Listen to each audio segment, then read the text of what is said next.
weird. And I'm trying to tweet out this YouTube link real quick because sometimes this Periscope feed kind of just like messes up. So send this out. No good. Sammy, it's been a minute. I feel like we haven't done a stream together in so long, which is crazy because we used to do like 2 a week. Together, I know. So. Well, I mean, we had to give the old clap the cheeks in Europe, USA in the building. Exactly. Yeah, we have an interesting slate tonight. Yeah, so I have a lot of hockey today.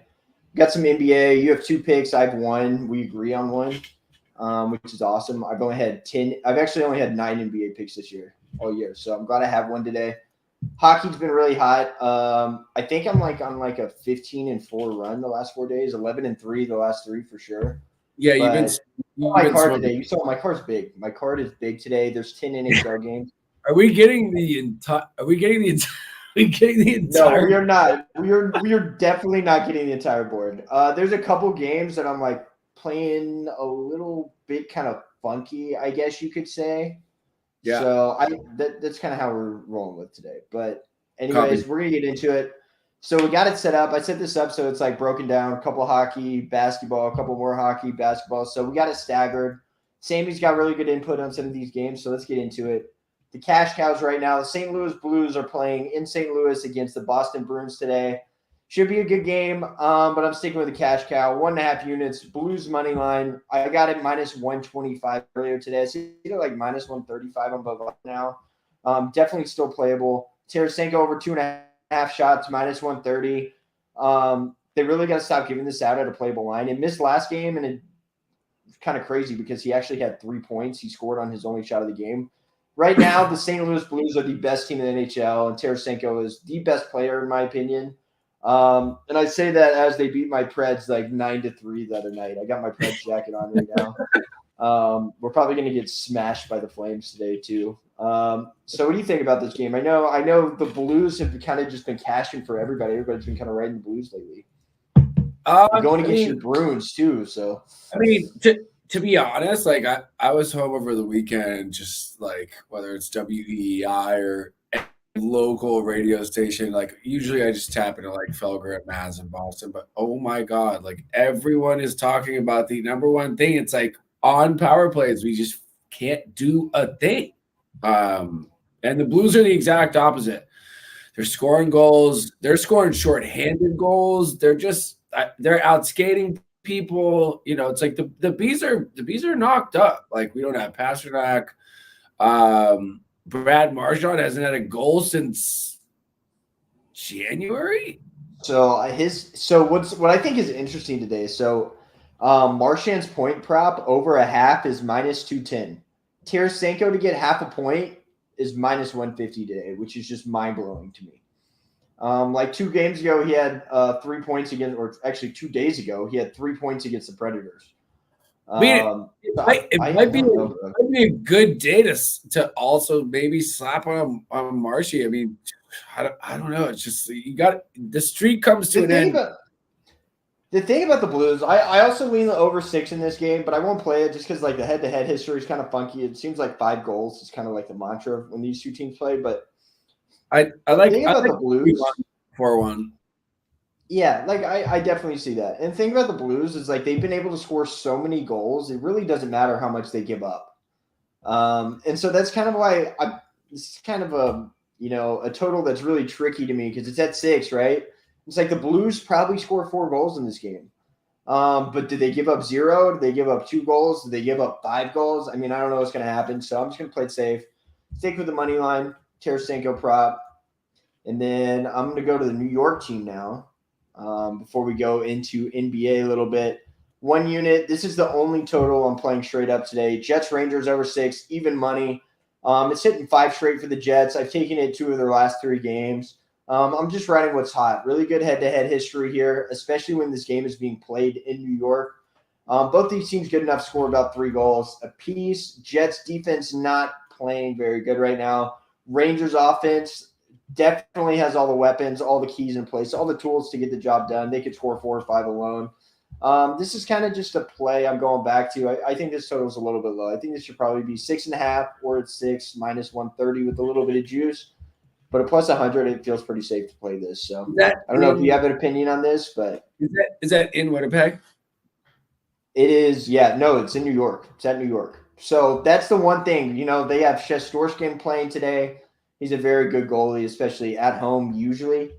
So, if he has a good game today, this total could be shot. But, I mean, like I said, the Rangers could score 5 goals by themselves today. Who knows? Hellebuyck not really playing up to his level of play he normally plays up to. Yeah, I mean, I like this, especially for just a single unit, because it's like these, I mean, all these type of games, everyone was talking about the Bruins when I was home in Boston. If you're not aware, I'm a Boston guy, so I just drove back from Boston yesterday. So of course.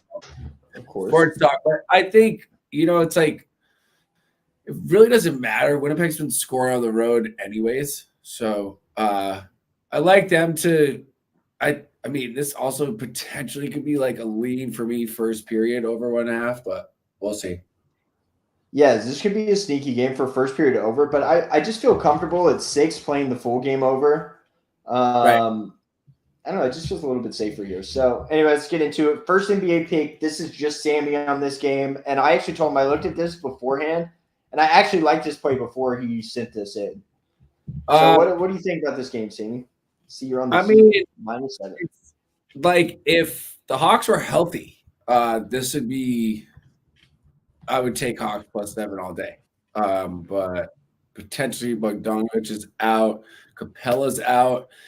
Like, I mean, like Adebayo is questionable. I think he'll still get limited minutes, but it's like, dude, the Heat are just playing incredible defense. Like, this is the first time in almost a year under a decade that the Heat have been the number 1 seed, and they are playing like it. They slapped them by almost 30 last game. They got a couple, like the Hawks got a couple trash buckets with 1.5 minutes left. But I mean, dude, this like injuries are a huge factor. It's kind of like the Raptors. Like the Sixers are just picking the Raptors apart because they just don't have anyone. Collins might be out too. I'm not sure if he's out, but if Bogdanovich is out, that's their shooter. And like, what is Trey going to score 75 points? No, like it's just not going to happen. So I'm confident about this play. I was thinking about taking first half. I think it was first half 3.5, or probably move to 4. But just like they have shooters.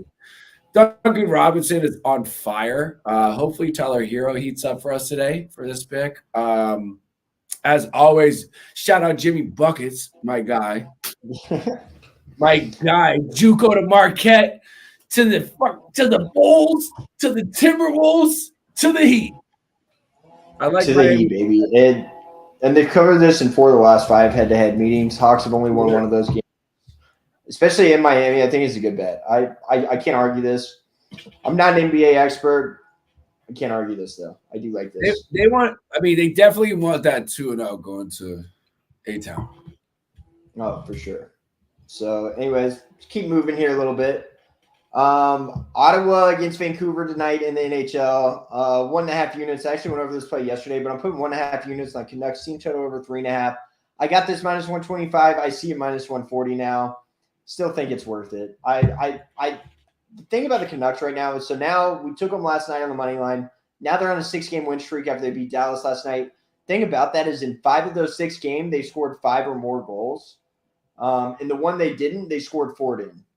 So they have done this in 6 straight games. I do like this. Playing at home tonight, I don't really see a huge issue with this. Ottawa, very leaky back end, playing on a back-to-back as well as Vancouver. Shouldn't have issues with this play. I think it's pretty solid, and I think -140 is a reasonable price. So, yeah, any notes on this one?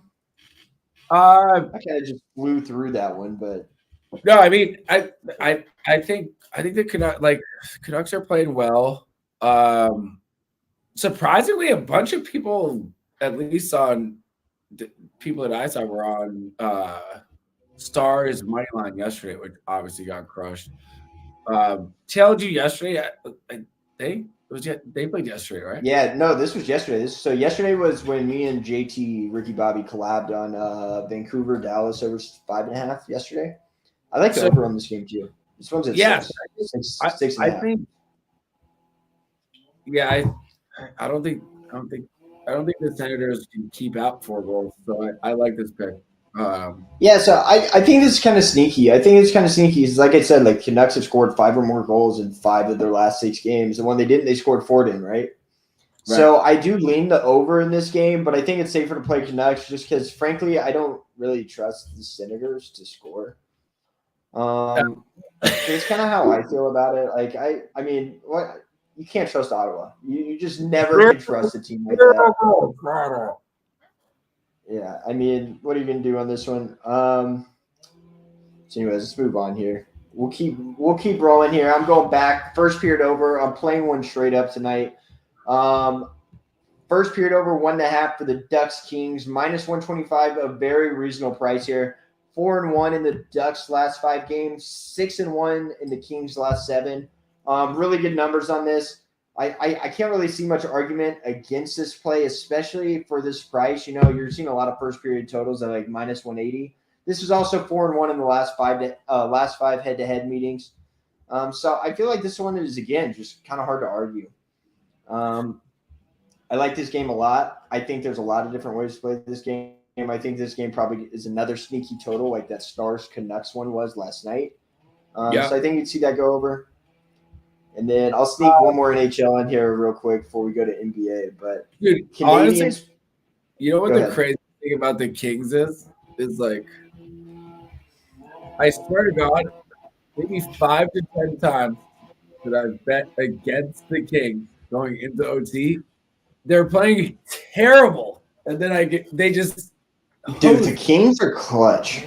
The Kings are one of there have been multiple times where I've cashed overs on the Kings this year because they score with like 15 seconds left.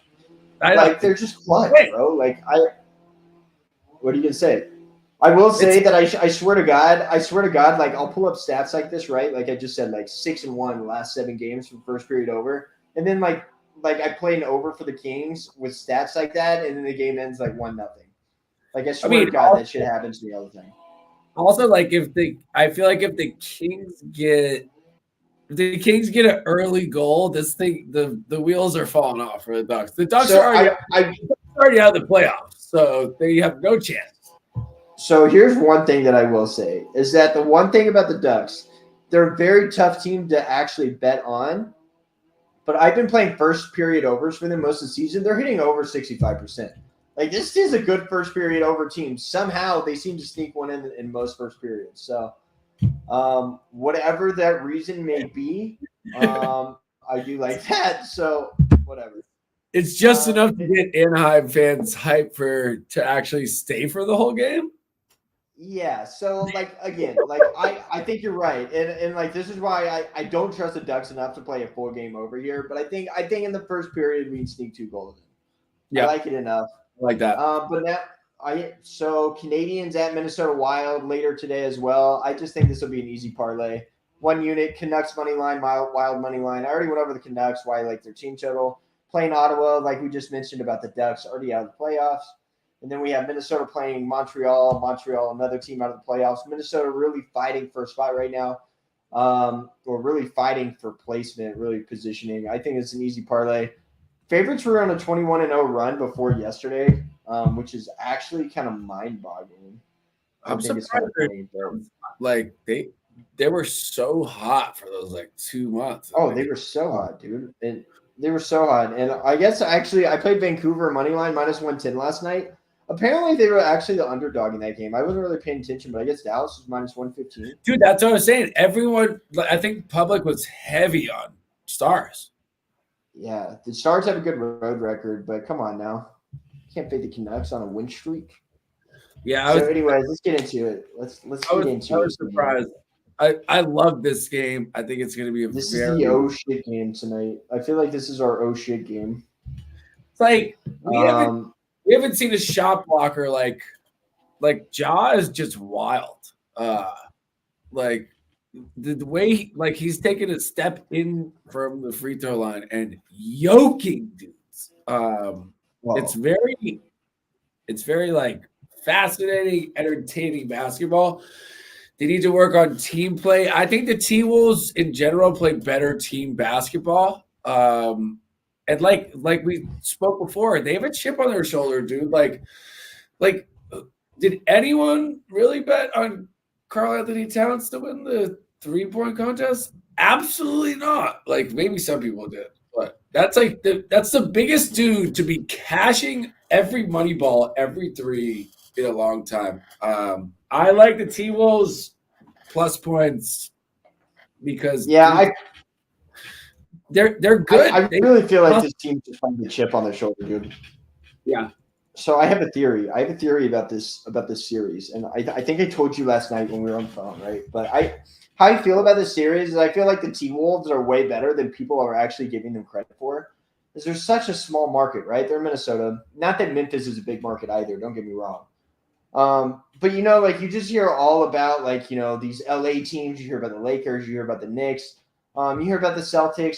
You never hear about the T-Wolves. Why? They had the second best offense this entire season. Crazy. This is a really, really good team. We saw them put up 130 points against the Grizzlies last game. They've covered this the last 5 games they played against the Grizzlies. They've really covered this in like every game. Actually, I don't know if they covered it in the last 5 games against the Grizzlies. However, they have covered this in like 9 of their last 10 games. Some crazy stat. I think it was 4-1. They're playing good, dude. I think it was 4-1, but like, dude, they are like, I think a lot of people thought the T-Wolves were like super hype beating the Clippers. Obviously, Beverly's super hype. It kind of looked like in the photos that they won a championship. But like, why hate on it? Like, these dudes are literally throwing smoke towards everyone. And like, they're following up. I did not expect them to score 130 points. What up, PPS? Dude, we got PPS in here now. What's going on, guys? Like out of the from the fucking gutter. We just pulled PPS out of our ass. What's going on, guys? Good. Good. I was listening in a little bit there, hearing about the T-Wolves. They're up in my neck of the woods up here. So, yeah, I really don't know why they were underestimated, man. The number was way too high. I'm not betting on a spread here just because Memphis is kind of scary, man. They didn't play good defense, but they're a top 5 defensive efficiency team on the season. Yep. And it's tough. It's tough for me to think that they're going to suck that bad 2 times in a row. They still scored 118 points. T-Wolves defense is nothing to write home about. It's just going to be how efficient can this offense be again with them. And Memphis has nobody for Towns. It's just going to depend on really key factor of this game is going to be Brandon Clark in the paint.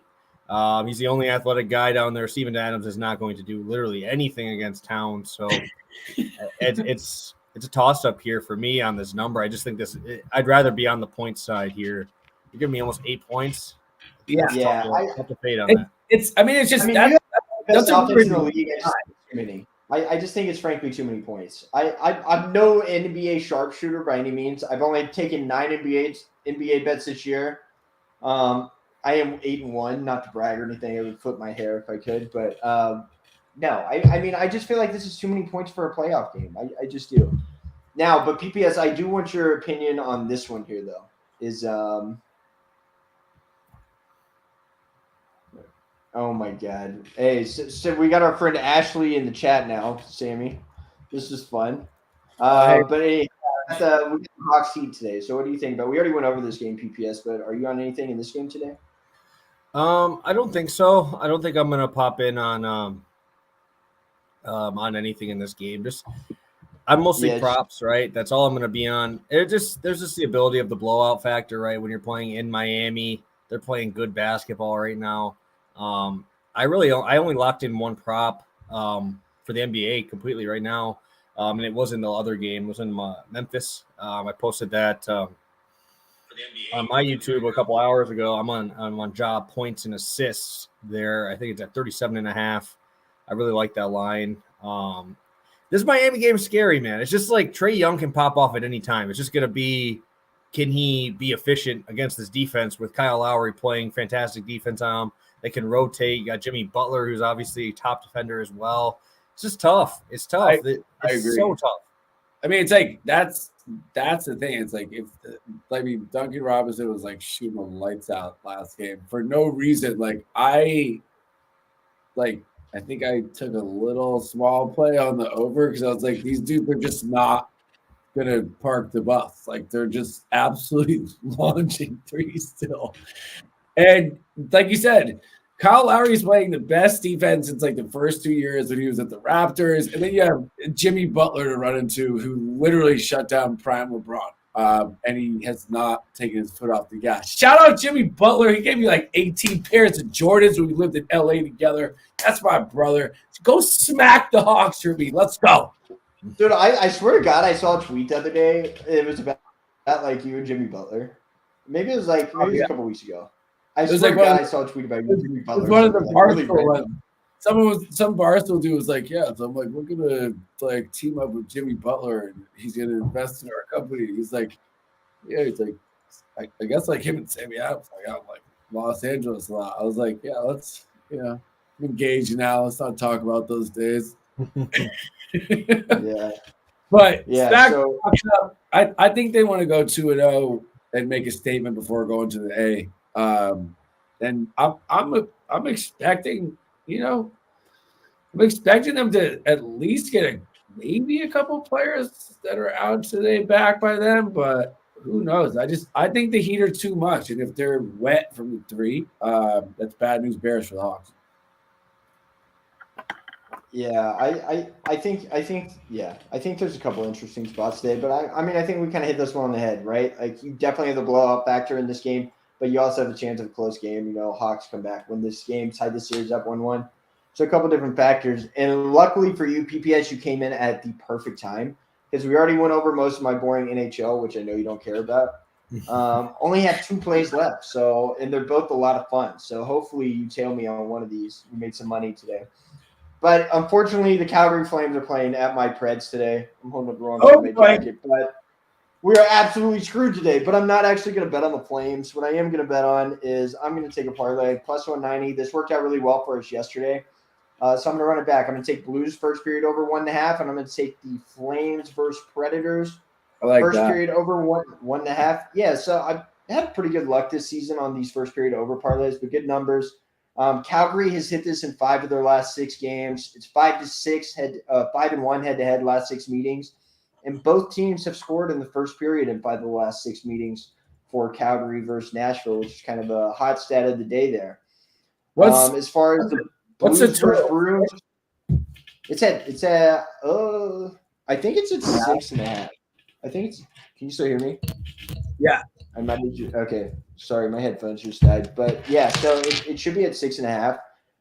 But also for the Blues, this is hitting 8 of the Bruins' last 10 games and 5 of St. Louis's last 6. And like I said, I did like the Blues over 6 against the Bruins today. I leaned that. And that play is actually 6-0 for the Blues' last 6 games, which is very impressive. Let's swap out these headphones real quick, just casually. So that's what I'm on there. I think it's a good parlay. I don't think it's like super solid, especially with the Preds, but I think there's good head-to-head numbers on that. And these have worked out pretty well for us so far this season, so I am going to ride that.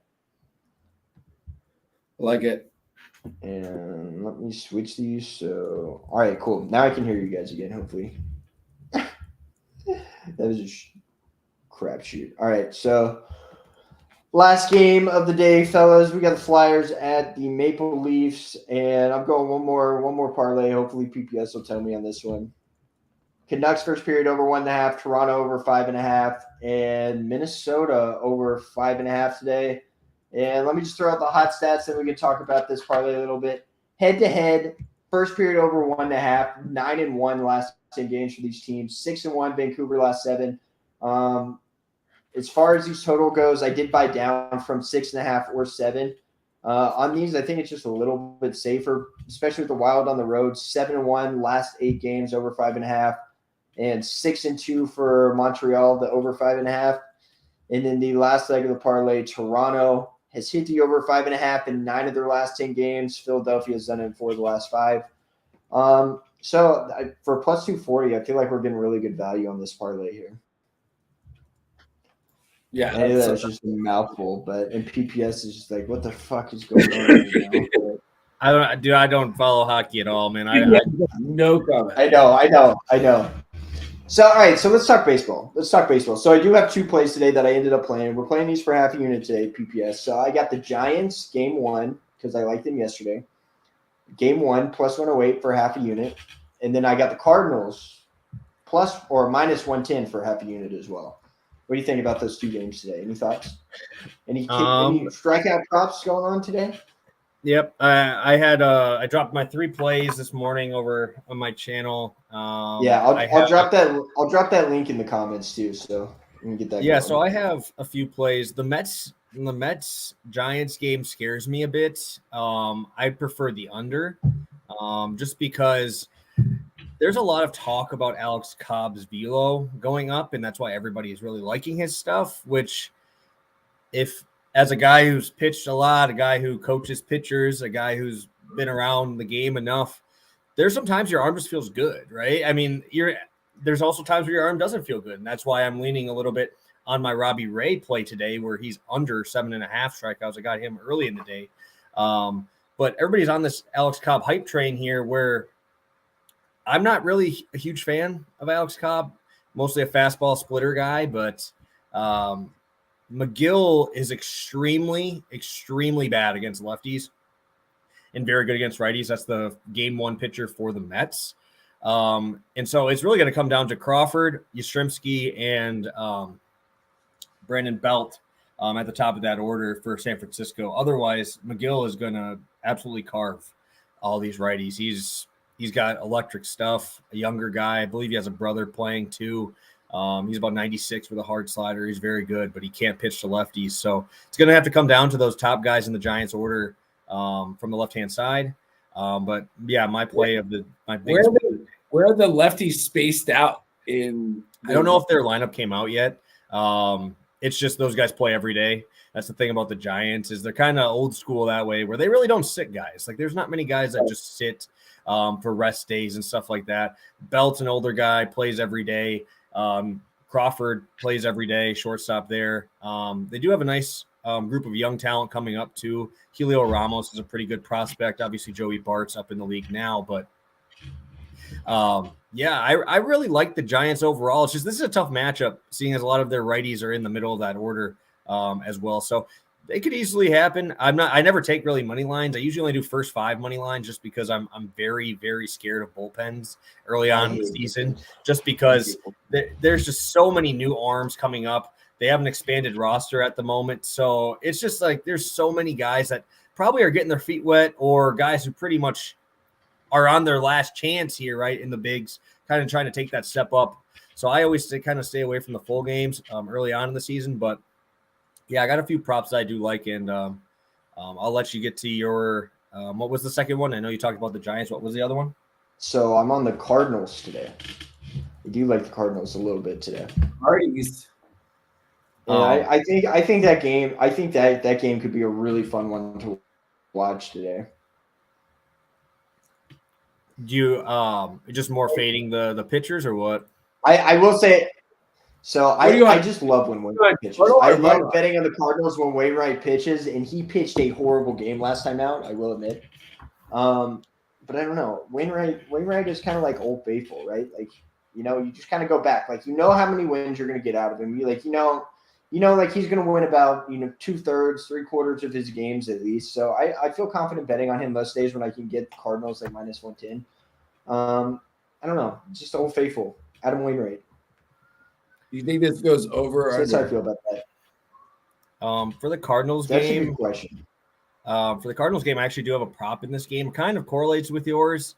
I'm kind of on the edge with Adam Wainwright, just because I've watched him pitch for so long. And he looked horrible last game. Yeah, I mean, he pitched against the Brewers and got kind of lit up, and the Brewers don't really have that great of an offense.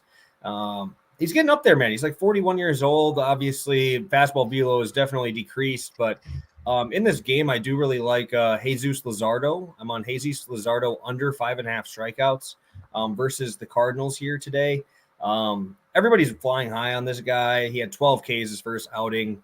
in 5 innings, 72 pitches only. So very, very efficient. He absolutely torched the Angels for 5 innings, 12 Ks.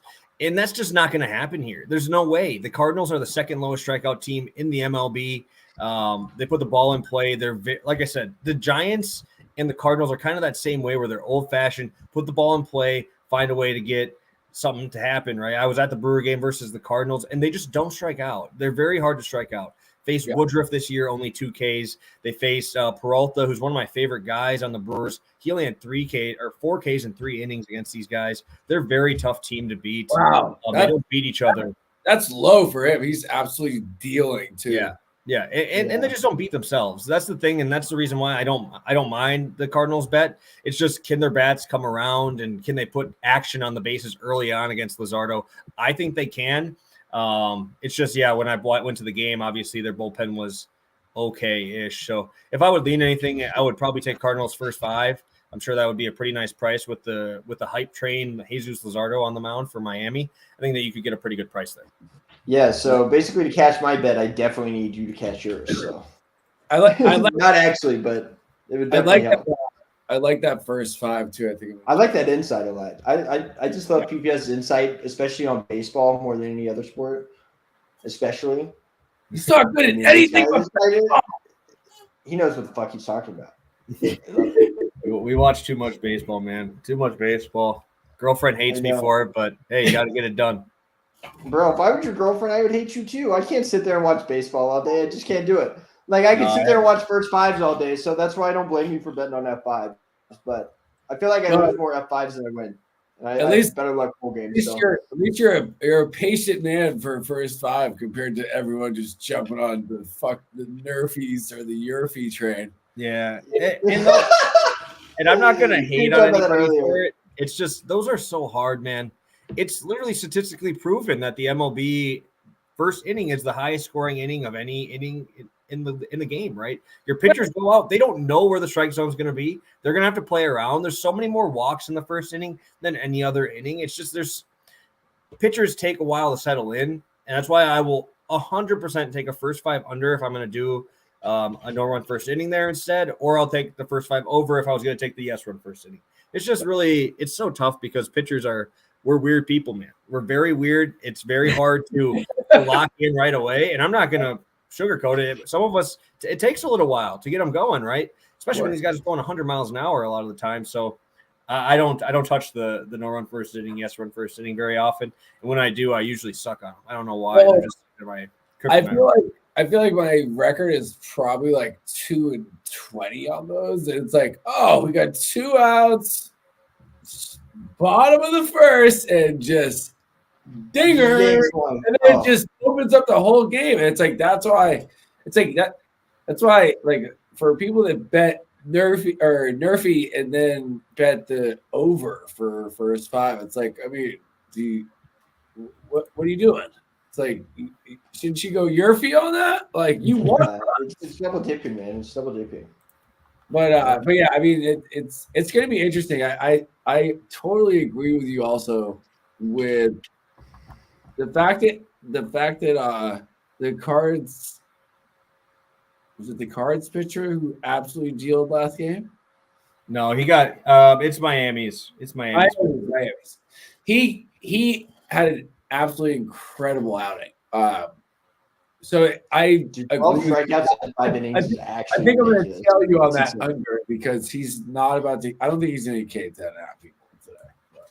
Yeah, and I mean, we talk about it all the time. A lot of cappers talk about it. It's like you're trying to sell high, buy low, right? That's where you die your high overs and unders here. And what higher could I sell this guy at when he's just done that, right? Where he's had 12 Ks, 5 innings. This guy's not that high of a strikeout rate guy, man. He's like a 1K per inning guy when he's at home last year. If you're going to tell me that he's drastically going to step up that much in about 3 to 5 months, I don't see it. The Angels are, like I said, the 4th highest strikeout rate. Now you're going against the number 2 lowest strikeout rate. It's very hard for me to imagine that these guys are able to K him up that often, especially when you have a lot of pesky hitters on this team and you have a lot of power right-handed bats. Yeah, I can't argue anything you just said. You know so much more about baseball than I do. That's why I'm playing mine at Happy Unit. But no, I like that. I'm going to run down these plays real quick that we already went over. We have any more thoughts? Let's just go over them. But here's what I got today. I have a lot of NHL, so PPS, forgive me for this. I have 8 plays. Really forgive me. All right, 1.5 units Blues, 1 unit Tarasenko over 2.5 shots, 1 unit Jets Rangers over 6. Sammy's got 1 unit on the Heat -7. 1.5 units Canucks team total over 3.5. 1 unit Kings Ducks first period over. Canucks money line, Wild money line, and a -105 parlay. I have Timberwolves plus 7.5. So does Sammy. And then 2 parlays to close out the day. Blues first period over. Flames first period over. Canucks first period over. Toronto over 5.5. Minnesota over 5.5. So that's what we got today. And then PPS just went over his strikeout prop under it for Miami. I will drop his YouTube video with 3 plays under this video on Twitter and YouTube. And then I just kind of dropped mine. Not really on purpose. But Cardinals, Giants, half unit each. Tail at your own risk. But that's it. Boys, any more thoughts? I have a question. Everyone is on Man United, Liverpool over this game. I think this game ends 1-1, 2-0.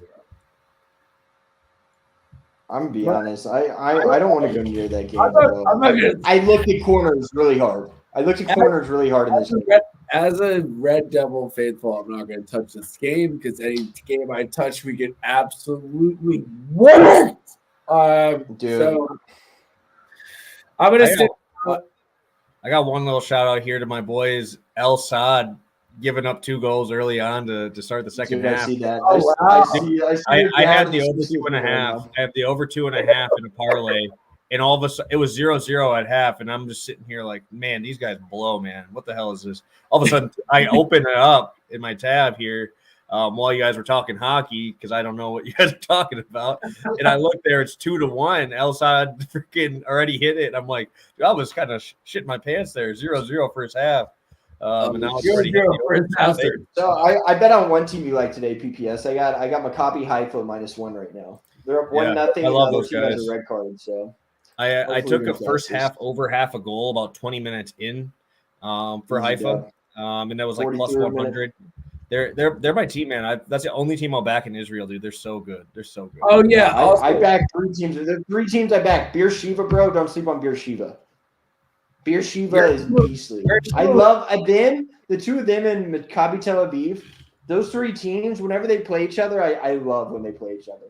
Now, last game I didn't enjoy it so much. I think Haifa played Tel Aviv like last week. It didn't go as well. It was like 1-1. But usually it's like 4-4. I absolutely fucking love it. I think Tel Aviv plays Beersheba tomorrow, actually. You also had a great call for Eternal Derby. Yes. I think Eternal Derby 0-0. I think it was -1.5 plus 215 minutes in. And I was like, no one is scoring. And everyone was like, dude, Partisan to score. I must bet. So I had 3 units on the under 2.25, right? It was a little juice. It's like -140, but I mean, it's like 12 head-to-head, right?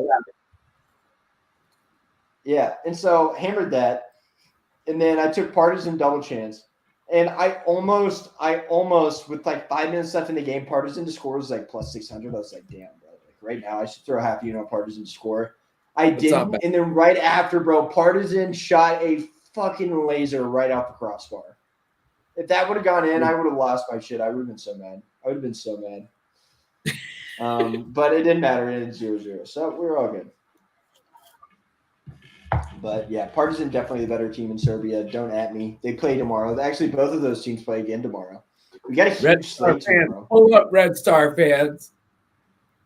Is that what they do? They don't do that.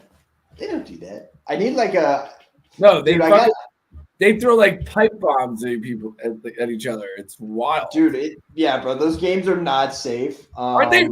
They're right across the street. It's like, oh, Sammy. Okay, so all right, we were on the phone last night. We were having this conversation, right? And it was like, if I realistically, like one day, let's say I can buy a team, right? Like, let's say the 3 of us go in to buy a team. We had this conversation last night. I was like, realistically, I'm either going to the Faroe Islands and trying to buy Klaksvik, or I'm trying to go to Iceland. I want to buy Breida Blake. The reason I don't think you could ever own like part of Partisan is because like, dude, like they're like very tight allies with Russia, right? So like, Russia takes over somebody. Serbia's like, we're here to help. And then all of a sudden I own a Serbian soccer team. I'm gonna be like the Chelsea owner, bro. I'm gonna be all out of my money. They're gonna freeze my bank accounts and everything. Like I can't have that. But I actually put a lot of thought into this, so I thought I'd share. Well, I don't know where your brain went to even owning a Serbian. Yeah. That conversation escalated super quickly. So PPS is like me and I talked last night. Bipartisan. Yeah, I know PPS already thinks I'm crazy, so I don't really mind what I say in front of him. It's all good. Well, bipartisan also means like you go both ways on politics. Bro, if you buy an actual soccer team, really provide the fucking club. Yeah, if I bought a baseball team, my first move would be to sign PPS as a pitcher. Like that would be my first deal of business. If I try to throw a ball again, man, my shoulder would blow out again. Yeah. I probably got like 20. You and everybody else I'm trying to sign. I mean, yeah, man. I already know my BP. I got BP locked up though, man. I can throw BP for hours, man. My arm just kind of flings right through because just nice short arm. But I got to whip one. What was your best pitch? I use changeup a lot, man. I love my changeup. What was your best pitch? A changeup? Oh yeah. Because this is kind of how I explain it to people. Where like, if you never played, or especially if you haven't played like with these college guys, or even up to the big league guys, is when you're throwing even 80 to 86, and you're throwing that, you gotta get your foot down. The changeup literally is the exact same spin, exact same everything, and then at the last second just rides off. You get so many roll balls. You can tell there's guys in the big leagues who only throw fastball changeup and are very, very effective. I mean, you can't really do that with any other pitch. If you're a fastball curveball guy, these big league guys and higher end college guys can pick that shit up real quick. I don't know how they do it, but it's like right when it's out of your hand, they already know it's coming. We caught some of the like Kramer, Robinson, Cole, all those dudes that went to LSU. They were filthy. I actually went to the College World Series that year. They were the game I watched. UCLA, LSU was they were the two teams that were the biggest teams that year. That was when I played down there. Shout out to the Tigers. Those guys are awesome. We had a show down there, and we caught up. But like college baseball is fascinating because you just see people like absolutely blossoming. It's wild. And you can just walk right up to them. You could walk right up to them right when they leave. Like, it's so different than MLB, man. I love it. Or you see someone just go 0 for 4 for a whole series. Yeah. Like, have a good one. Exactly. So, all right, boys. I think we kept this long enough. Yeah. Closed out. Any final thoughts? I think we got a good card today, Sammy. PPS, I enjoy your input, especially on that MLB. So. Yeah, well, best of luck on your MLB bets. Yeah. All right. I'll drop your link below this, but that's it. Interesting.